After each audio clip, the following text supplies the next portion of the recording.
सुना काहे रखे हमारा के मरता हो। अच्छा सीधा साधा लड़का के गरता हो। खोलल तू चाहतर दिल के हमरा ताला।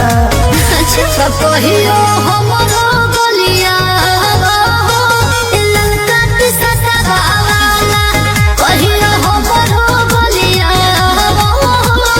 ललका के सतावाला। ए बे सुना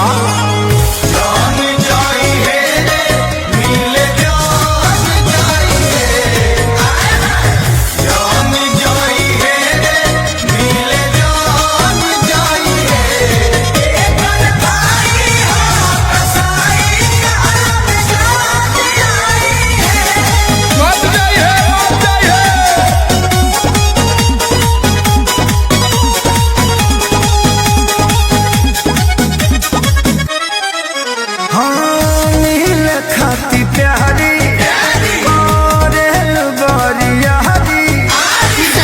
ठीक से नहीं करी से लेके मिलल पिछुआरी। अरे जोन तेरा हो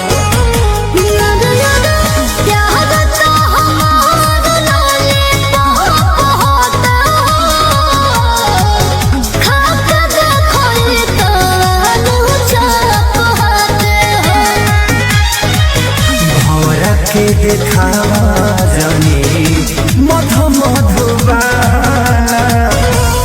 कहियो हमरो गलिया ललका के सतावाला कहियो हमरो गलिया ललका के सतावाला।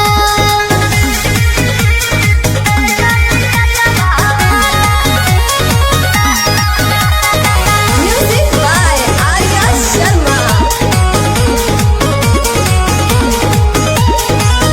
कर दो पढ़ाई छोड़ दो तराई सारा दिमाग हमार लब में लभ हेराई।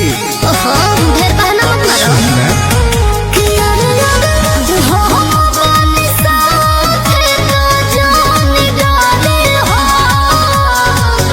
कोहरा में बैठ के भूगोल पढ़े हो। शुभम बाबा के बैठा ले अखिलेश के सारे